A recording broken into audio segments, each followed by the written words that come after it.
Welcome back, S'mores, to Beyond the Campfire, where today we are strapping into our cars and we're going to be driving down a lonesome road and try not to get abducted, as the story we were telling today happened to a very young couple where they were abducted by aliens. That's right. We're having another alien episode. We promise we'll bring more alien abduction stories. I know there are plenty out there, and we look forward to telling them. That's right. Today, Stephen will be telling us about the abduction of Barney and Betty Hill. If you are new here, make sure you guys like, comment, and subscribe. Make sure you guys follow us on Patreon and Instagram at Beyond Campfire.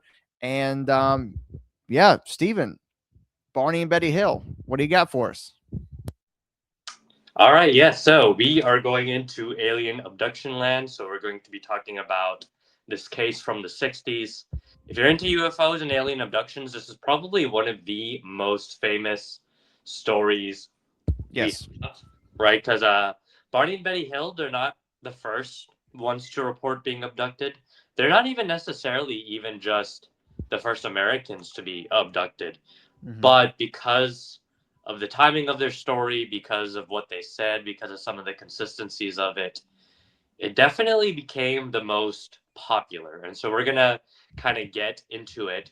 But before, we're going to switch things up a little bit. So we don't have a full length story today. I just wrote kind of like a brief intro story. So we're going to actually start there.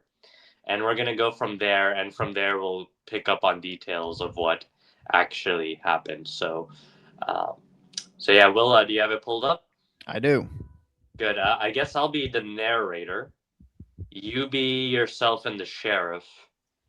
And let's see. Betty does not speak. Barney says a little something. Do you want to be Barney or should I play Barney? I'll be Betty. Okay. There you go. Well, all right. Betty doesn't really say anything. So Okay. I'll do myself and the narrator, and you do everybody else. Does that work? All right, yeah. There you go. We'll keep it simple. All right. So yeah. So we're gonna start with our short story, and then we'll get into the details from there. So, without further ado, here we go. Beyond the Campfire: The Abduction of Barney and Betty Hill. Oh, and by the way, this is not written by ChatGPT. Nope. This is by yours truly. I feel like we've said it several weeks in a row, but again, if you're we new, just want to make you guys understand. yeah, if you're new here or if you haven't been here in a long time, we used to use ChatGPT stories. Lately, we've started to have some issues with AI, kind of just with the resource. Damn clankers stealing our water. Right. So it's like, okay, it takes some more time. It takes some more like creative thinking. But we're like, hey, we're gonna either fund writers that have done a good job for us in the past, or we're gonna write them ourselves. So this one's written by me, so don't expect anything professional. Well, I'll tell you what. I'll go ahead and tell you guys real quick before we get into the stories. My wife, she sometimes she'll only listen to the podcast if I make her listen to it. And every time we listen to the podcast and it got to the end where it's the ChatGPT story, she'd be like, all right, that's all I want to listen to. And we would stop listening to it after the ChatGPT stories because she did not like the ChatGPT stories. But now that there's like us having actual writers and everything, she's like, it sounds different. It feels different. There's more human nature to it. And she enjoys it a lot better. So no more AI. There we go. Okay. Hey, I like to hear that. Feedback is good, right? If you guys are not listening to ChatGPT stories, why are we going to continue with it, right? So right. And if you guys want to comment on this video, whether or not you want us to not use, I mean, obviously we're not going to listen to you. If you say use AI, we're not going to listen to you because we hate clankers. We're racist towards clankers. Okay. I will say, I won't even use the soft A, clanker.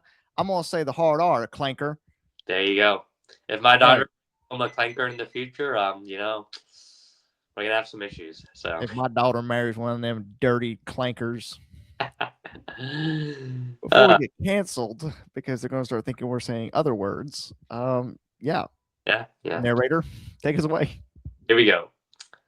Early October 1961, New Hampshire Police Station. Officers Will and Steven sit quietly in their office. Another slow day.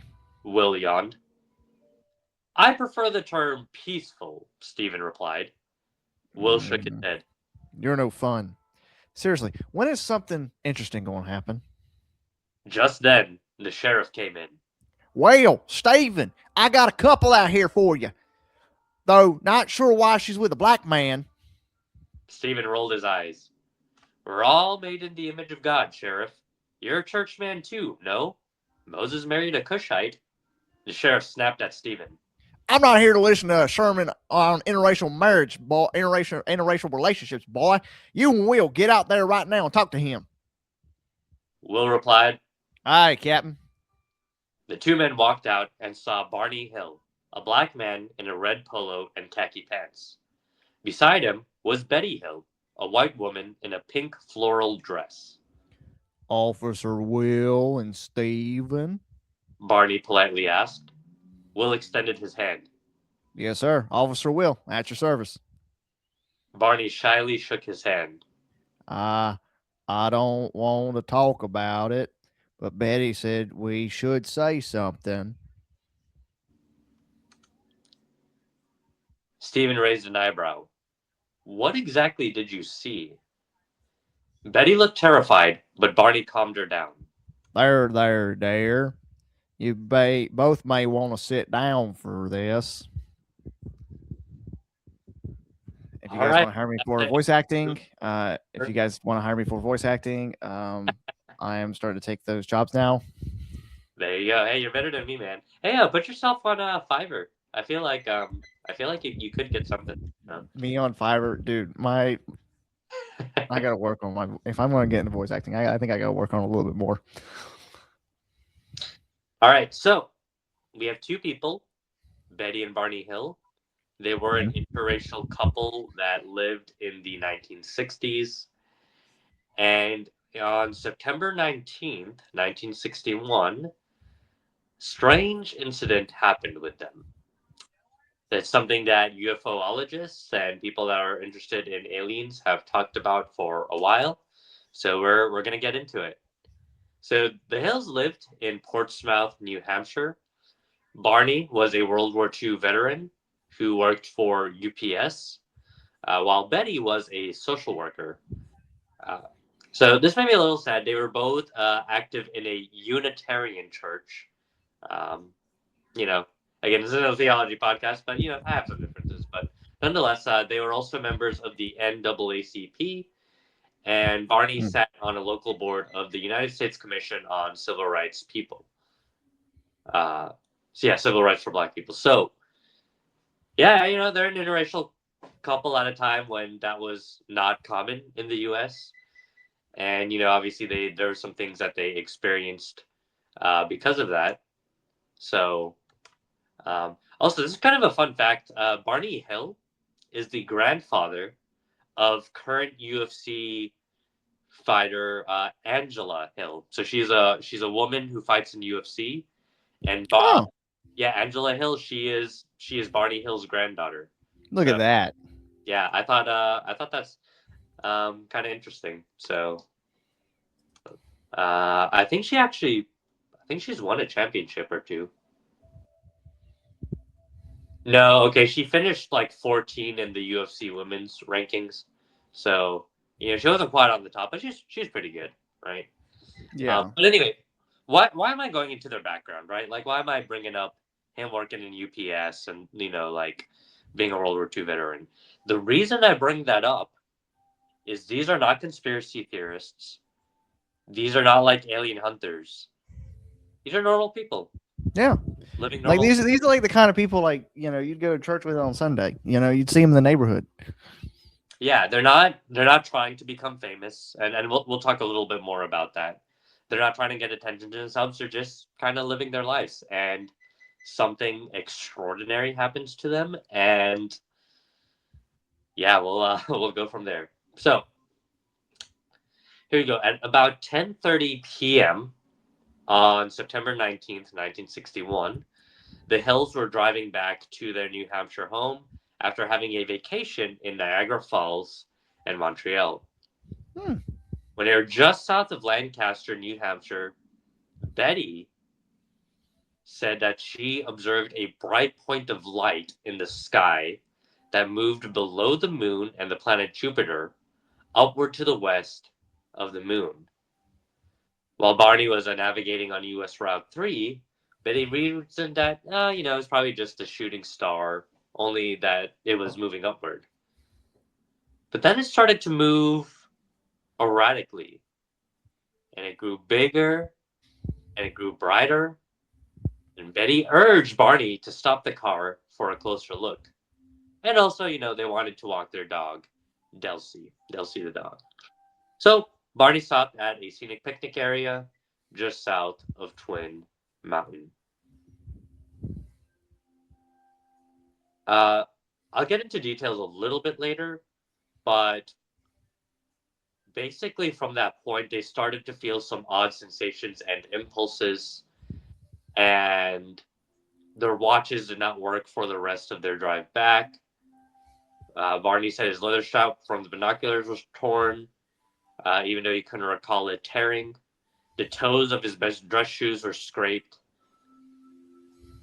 He said that he felt compelled to, kind of check out his body.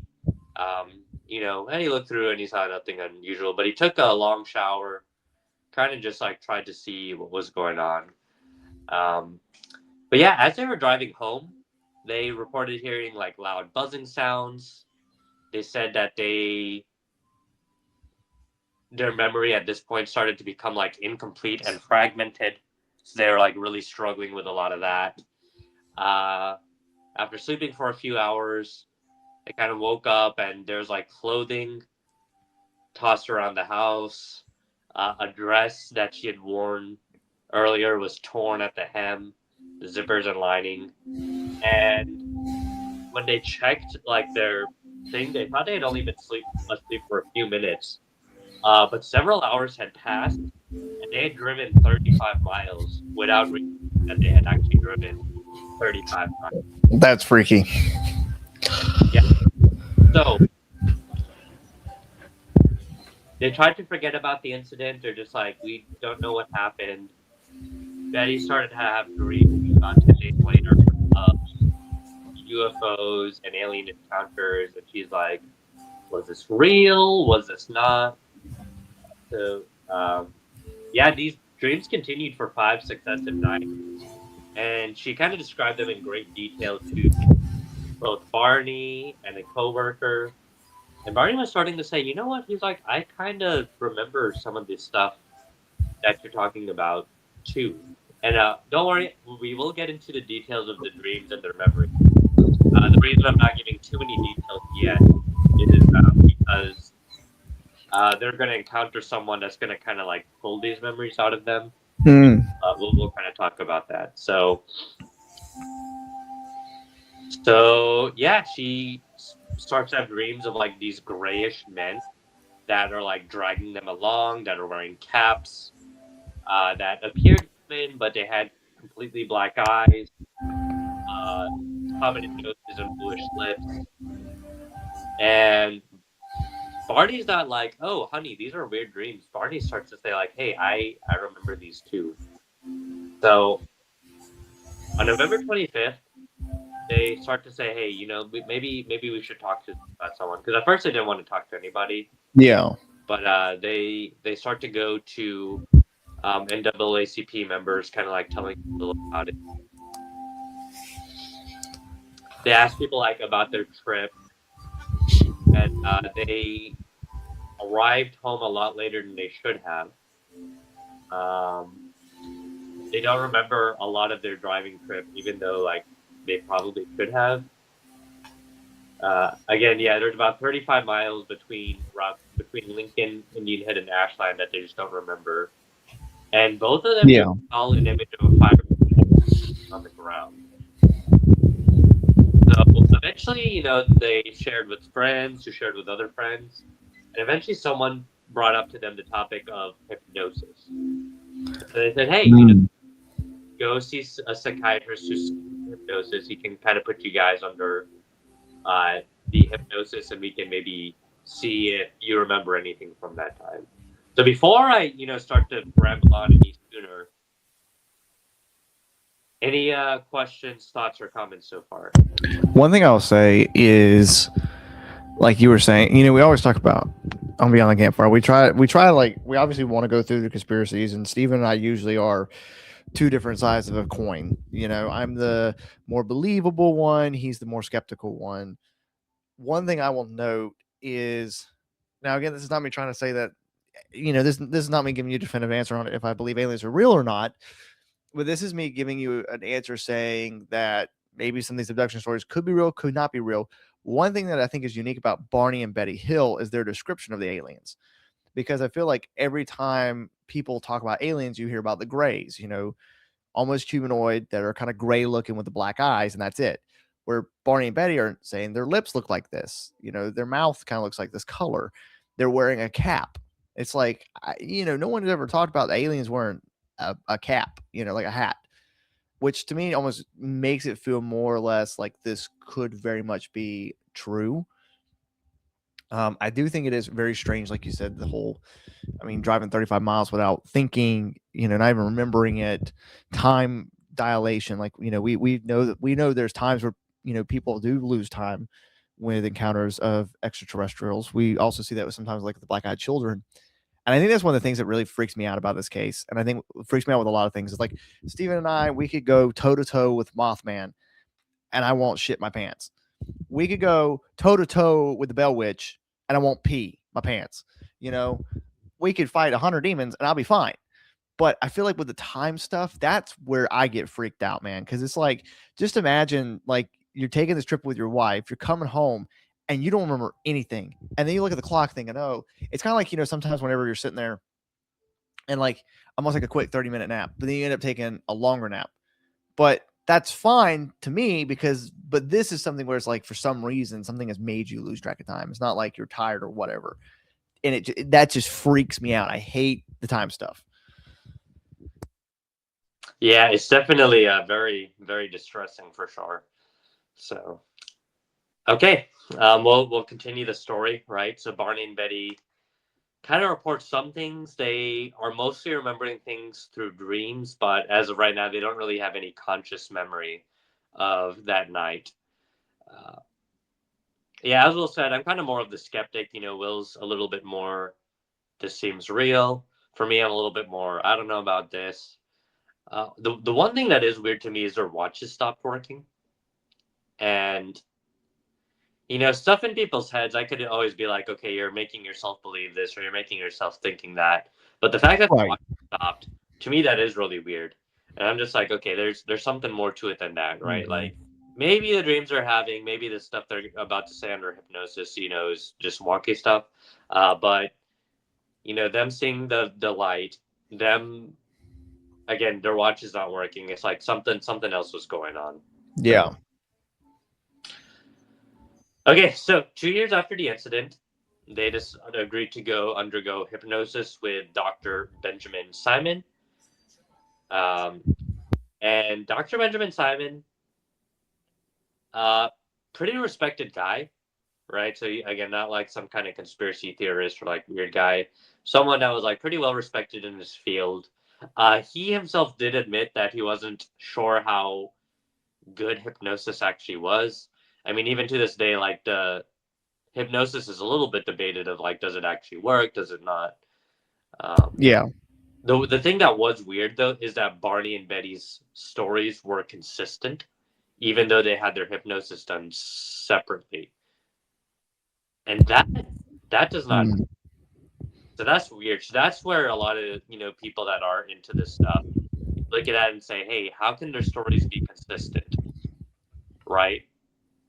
If they like haven't talked to each other, and if they're being pulled away and doing things. But let's actually get into the hypnosis um, that they both undergone, and we'll take it person by person. So we'll start with Barney. But yeah, so Dr. Benjamin Simon puts Barney under hypnosis, and then Barney starts to recall some things, right? So we'll Mm. think on how believable it might be. So he reports that there's the binocular strap that had broken. What happened when he had ran from the UFO back to his car? So he said, "Hey, there's this UFO. It came. It landed down kind of close to our car. He said I was trying to get away from it. He said he recalled like trying to drive the car away from the UFO, but afterward he felt irresistibly compelled to pull off the road and drive into the woods. He eventually ran into 6 men standing on the dirt road. The car stalled, and 3 of the men approached the car. Barney said he described beings as being men having grayish skin, black eyes, large prominent noses, and bluish lips. He said the being stared into his eyes with a terrifying, mesmerizing effect. And he said that he heard them speaking in a mumbling language that he did not understand. The few times that they did communicate with him, he said that it appeared to be some kind of thought transference. Uh, you know, telepathy wasn't really a word back in the 60s. It kind of, or at least it wasn't like that. What's it called?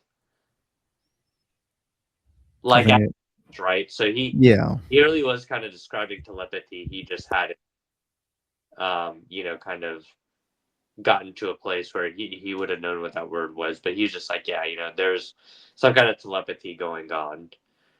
He described them as wearing hats with bells on it, or what looked like to be hats with bells. He said he wasn't really sure. And he said he was asking them, the aliens were asking them a lot of questions about who they were, their age, what they did on Mm. the planet. And yeah, I actually think I'm gonna get back to Barney in just a second, but I'm gonna hop back on to Betty and some of the things she said. So Betty reported the same thing upon hearing or upon being placed under hypnosis. She said that she and Barney saw a bright light. Then a UFO appeared, this big flying Mm.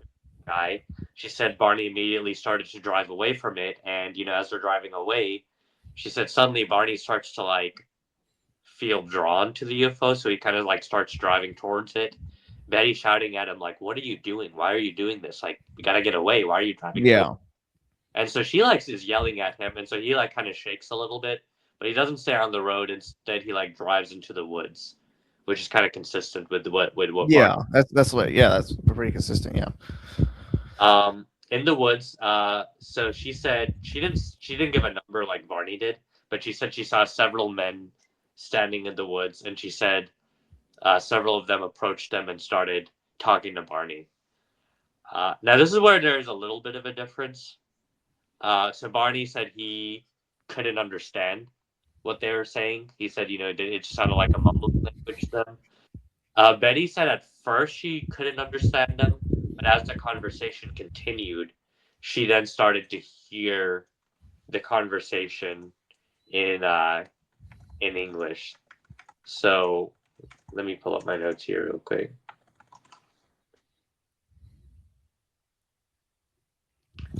So she said, yeah, she said she kind of let Barney do most of the talking at first. So she said she kind of like while they were talking, she looked at their ship and she described it as kind of like a large pancake shaped craft with red lights on its fins. She also described them as being gray. Um, now, Barney, oh, I forgot to mention this. Barney described them as wearing like black uniforms with caps. Uh, Betty said that they were wearing caps. And sorry, this was my mistake. Betty was the one who said that they had bells on their. Okay. Barney hadn't said that, but they both of them said that they were wearing caps. Right. So Hey, man. At least they're not abducting people naked. yeah, I know. Yeah, yeah. Like. It doesn't really seem like they were getting probed from like what I was looking at. No, I'm talking about the aliens. At least the aliens. Most of the stories are aliens Oh, butt ass naked. yeah, At least yeah. this time they're not naked. Right. Freaks. No, yeah, that's true. That's true, right? So, um, Dr. Simon kind of gathered these reports. He had no strong feelings about UFOs or outer space in general. He just knew that the Hills came to him and they wanted to tell their story. Like, okay, yeah, we could do this. So he kind of said like, hey, come back, let's keep doing sessions, and with each session we can continue to kind of like form Yeah. the story and see kind of what they're doing. So um, Benjamin Simon actually had some interesting things go on with him. So he would say that after he'd finish a session with not necessarily Barney, but at least with Betty, he himself felt like he was going in a trance-like state um, each of the times, and he said he couldn't explain why that was happening. He said that never happened with any of his previous clients, and he said it only seemed to happen with Betty Hill. So he couldn't exactly explain why that was going on, Yeah. but we'll see. Okay, good. Now we're gonna get into some more interesting stuff. So they're talking at the car. The next thing Barney knows, the men grab him, glue his eyes shut, and drag him onto the aircraft. So he can't see, right? His eyes are glued shut, and he's being brought into this room. um, Man. Finally, they kind of like he said they got this like cold knife thing, but he said it didn't hurt; it just felt cold. But they put it on his eyes, and when they like cut through his eyes, he was able to open his eyes again. And he said it wasn't painful; he just remembered his eyes feeling cold. Um, but he said he woke up on what appeared to be a hospital room, and he tried to remain as still as possible, not necessarily because he couldn't move, but he was just freaking out. Um, and so, uh, yeah, they actually, so they were poking and prodding him with like different things, Ooh. right? Um, if you remember earlier in the story, when he first got home and he had no memories, he felt like he needed to check his body because he felt like something had happened to his body. Um, hey, I mean they're poking and prodding him with things, so I Yeah. see why he probably like felt that way, right? Yeah. Um, his thought was, if I don't move, if I'm just quiet and won't resist, no harm would come to me. So after they were kind of like done examining him, again, he can't understand anything they're saying. It's only Betty that said that she could understand what they were saying. Yeah.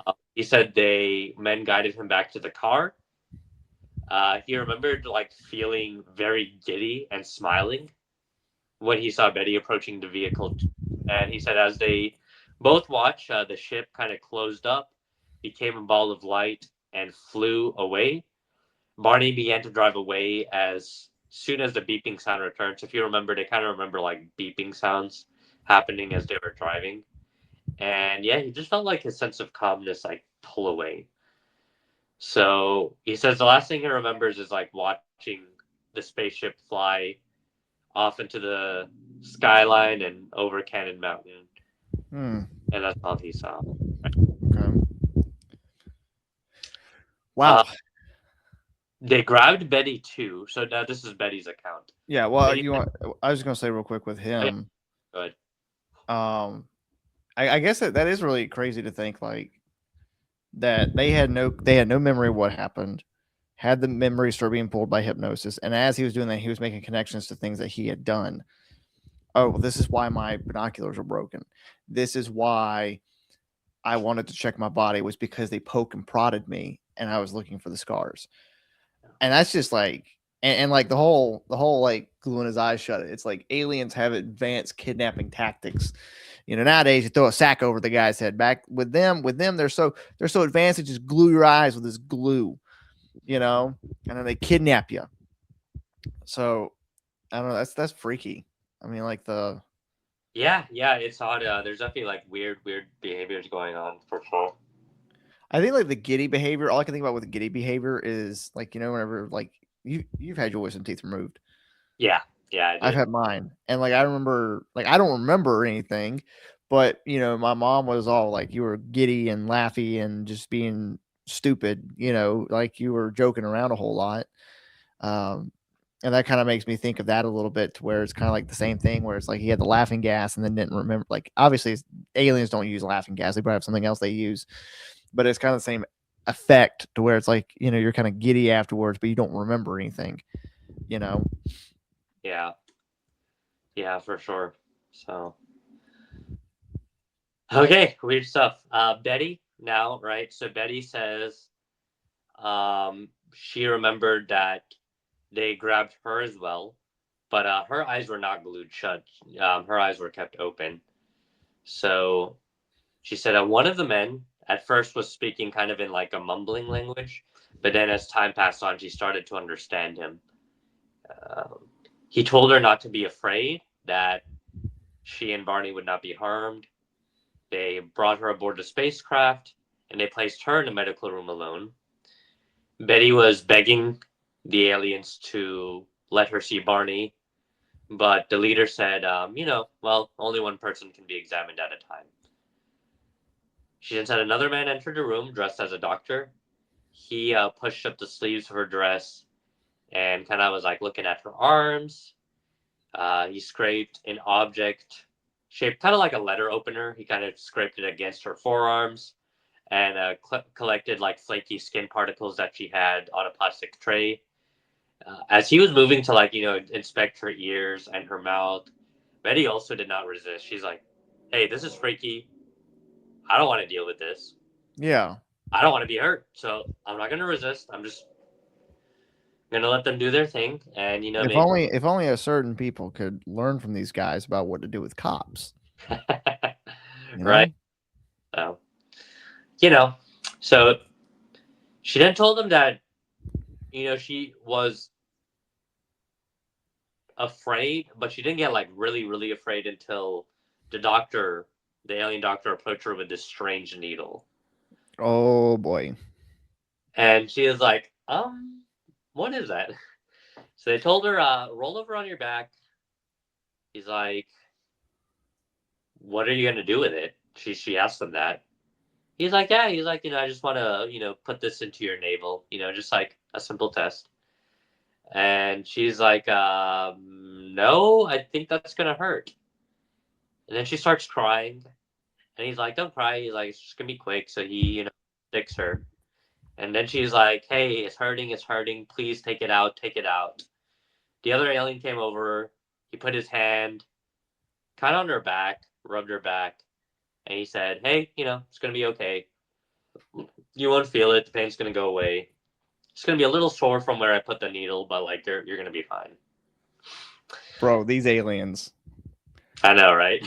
And again, like I could, I think there is, like, if this truly happened, I think there's an explanation probably for the reason why they were more like with Barney. They were just kind of like, not like they were roughing him up, but like, they glued his eyes shut and then like kind of potent prodded him. Didn't really talk to him much. But I wonder if, like, again, like, because we always think about, like, when we hear these alien abduction stories, how the aliens are always like these robotic almost beings. But it's kind of like, if aliens are real, they're probably also going to be have human nature to them like we do.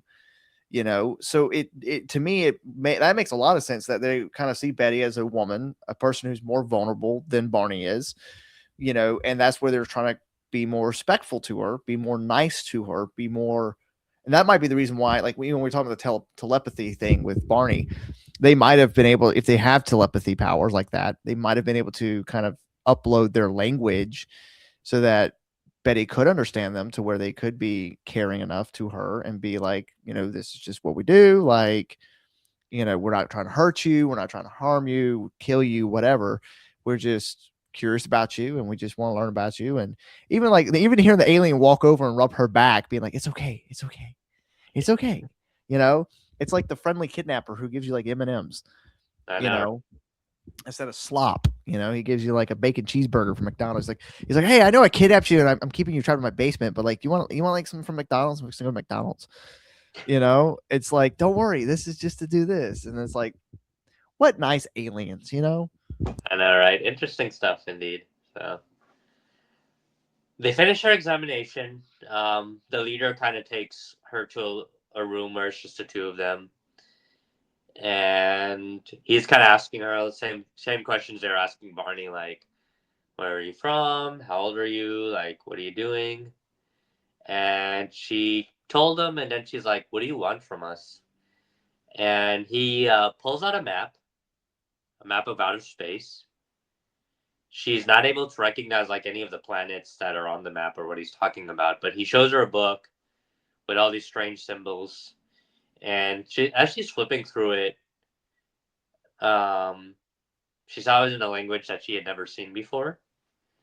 She asked, "Hey, can I keep like this book as proof that these things are happening to me?" And the alien at first was like, "Yeah, sure, yeah, you can keep the book." And then later on, he's like, "Actually, you know what? No." He's like, "I'm gonna keep this. You just go back, okay?" And then he told Betty, I think it's best that you forget everything that's happened here on this night." So eventually they leave. And Betty wakes up, and until this hypnosis event happened, she did not know, right? I guess one thing I like to add, because like I said earlier, with the whole aliens being almost caring and nurturing to Betty, I guess them wiping her memory kind of goes into that a little bit, you know?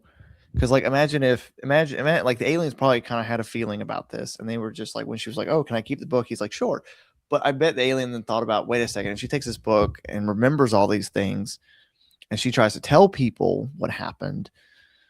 They're going to label her crazy. The government might kidnap her. They might harm her. And part of him being like, we're just going to run a couple tests. We're not trying to hurt you or anything. Part of that was probably protecting her and being like, you can't really keep the book. You're going to forget everything that happened here because we want you to kind of go.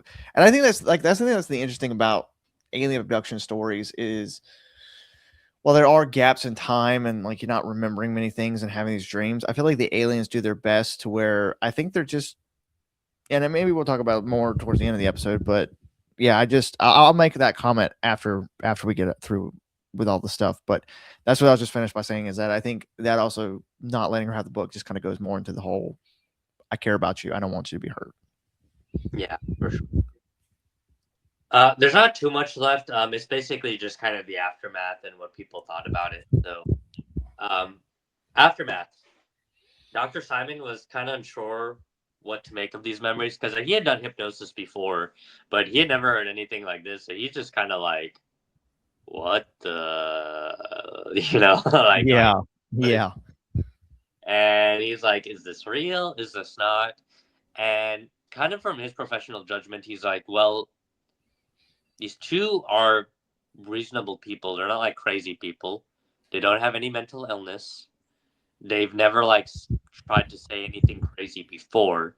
He's like, the way they were telling the story was consistent with somebody that's telling the truth. So he's saying whether this actually happened or not, he said they at least believe that it happened. So he said Yeah. they're not lying. They're telling the truth. They are not making this up. So yeah, he didn't know what to say, but he kind of recorded the sessions. I actually think you can go online and like kind of like listen to their sessions. I think it's been released. So Hmm. yeah, I actually probably should have listened to it before coming to this thing, All right? part of the research. I know, right? Yeah. Um, so he theorized, hey, these nightmares likely were influenced by some kind of memories they have. He said they might Mhm. not remember it exactly the way it happened, but he's like, yeah, probably something happened. Betty and Barney continued to tell their story after that. Barney sadly died in 1969, so about 8 years after this event, he passed away. Uh, What? How'd he die? uh Good question. Yeah, he kind of died no, not well. Actually, he was kind of young. Yeah, he was 46. Yeah, that's what I was That's like. weird. That is weird. So let me look that up real quick. I'll keep talking while I'm looking it up. Yeah, he Yeah. died 6. Betty goes on to live for several more decades, and for her entire life, she said, "I'm not making this up. I'm not lying. this is something that happened, and I want people to know the truth about it. So she never recanted, and she went on to kind of like write a book about it. And it's I figured out what killed him. what was it? It was intracerebral hemorrhage. Oh, okay, yeah, I'm just seeing. Sudden bleeding into the tissue of the brain, also known as a hemorrhagic stroke. Weird, yeah. I wonder if anyone's made any conspiracy theories about that. I mean, who knows? Yeah, because like, was Um, that would have been expected of him? Like, yeah, I don't know. So it says here the causes of it, intracerebral bleeding are the second most common cause of strokes, accounting for 10% of hospital administrations for stroke. High blood pressure raises the risk of spontaneous by 2 to 6 times. So he could have just had high blood pressure problems. no. Um, Yeah, because part of me wonders, like, if this did happen, like, did the probing and prodding cause any of these? well, it says more common in adults than in children. Bleeds are usually due to penetrating head trauma. They can also be due to depressed skull fractures. Oh, okay, interesting. Yeah, That adds to the mystery now. who knows, right? You know. So that's all the information I've got. Basically, from there, it's just people saying, "Do you believe them or do you don't?" Yeah. Um, I think something happened that night, right? I mean, there's for whatever reason the watches stopped working. His Mhm. strap did break. He did have the feelings he had. Betty did have the dreams that they have. Was it exactly as they described while under hypnosis? Uh, that I am a little bit more skeptical of. Like, right? Like, I'm not sure how much the hip. The thing that is weird to me is the consistency. Yeah. I think the only way I could maybe explain the consistency is she had talked to him about the dreams. So like maybe they had made I don't some. know. I think what's really interesting to me, and I think what's really interesting is now we have Barney's death. You can throw in there to add a little bit suspicion. I looked it up. Betty died of cancer in 2004. Um, but I think it's very. I don't know. I think something happened. I do think something happened. Because when you dive into it and you look into it, it's kind of like, well, you said they waited what 2 years before they went and got the hypnosis stuff. And it's like, if you think, like, if you were doing this for money and fame, you wouldn't have waited 2 years, you know, to try to get a hypnosis to try to figure out what happened. You wouldn't have waited that long. And I guess from what you're saying is they never like publicly went, it was whoever, like the hypnosis guy or whatever. They themselves never went out publicly and was trying to make money off this, right? Or do they try to make money off of it? You're muted. Yeah, sorry, I was muted. Barney said he'd rather not talk about this at all. So yeah, they weren't trying to make money. And see that to me, that's what adds to me legitimacy to this. Is a lot of times with certain UFO stories and certain UFO cases, and we'll talk about some other cases later. We do have plans for future conspiracies about UFO abductions. But with Barney and Betty Hill, I think what makes theirs so unique is, of course, it's the first major case. I mean, like Steven had said, there have been abductions before, but this was like the first big case. I don't even think Roswell had happened yet. Like, because we covered Roswell. When did Roswell happen?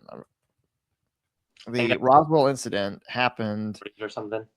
That was 1947. So we had an idea at least of sort of aliens, kind of. But like, I mean, Barney and Betty, they don't seem like the kind of people that would sit there and try to lie to make money. Like Steven said, they seem like the kind of people you would sit next to in church. You would have them over for a barbecue on Saturday in the summer. Like you'd hang out with them on 4th of July at the neighborhood cookout. And then like they get abducted. They don't know what happened, and they don't immediately right away go straight to hypnosis. They waited 2 years, and then on top of that, after the fact, Barney's like, I don't want to remember this anymore. I don't want to talk about this anymore. I don't like what happened.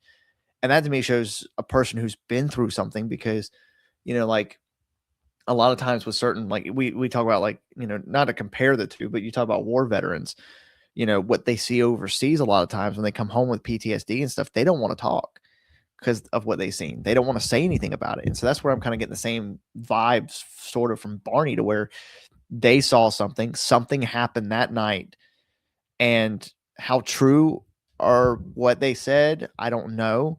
But for Barney not to want to talk about it, and then for him to die shortly later of a stroke, something happened. Something for sure happened that night. I don't know what. I don't know if they truly were abducted by aliens. I'm probably like definitely leaning more towards the alien side of things just because of how strange everything is. But Steven, has this pushed you any closer to believing in aliens? I think my thought is just like, it's a small detail, but the watch is not working is what really gets me. Yeah. Because like, why would both of their watches not work, right? Like maybe one watch goes out, but both of them. Um, as far as I know, I don't think there was any technology in the 1960s that could just wipe out watches instantaneously, right? But it feels like there's some more advanced technology. So long story short, yeah, I mean, I think I'm definitely closer to saying there's something weird out there. Yeah. I think what's really interesting too is when you think about this was like what they have in 1961. This was 8 years before the moon landing. I don't even think we had a man in space yet by this point. You know? So, like, and you're telling me the watches stopped, memory gaps, waiting time, then getting hypnosis to figure out what happened. As soon as you find out, instead of going, oh, we got abducted by aliens, let's sell this as a story and make money, Barney shuts down. I don't want to talk about this anymore. After remembering everything that happened to him, he does not want to keep remembering it. He does not want to talk about it. He wants to put it in the closet and forget it's there. Yeah. That to me also gets me. Not just the watches, but the idea of him wanting to shut down and just not talk about it. So, you got anything else for us? That'll do it on my end. Yeah, weird case for sure. I know. Well, thank you guys again for watching. As we said at the beginning, make sure you guys like, comment, and subscribe. And if you find yourself driving down a lonesome back road at night and you happen to see a light, don't try and follow it.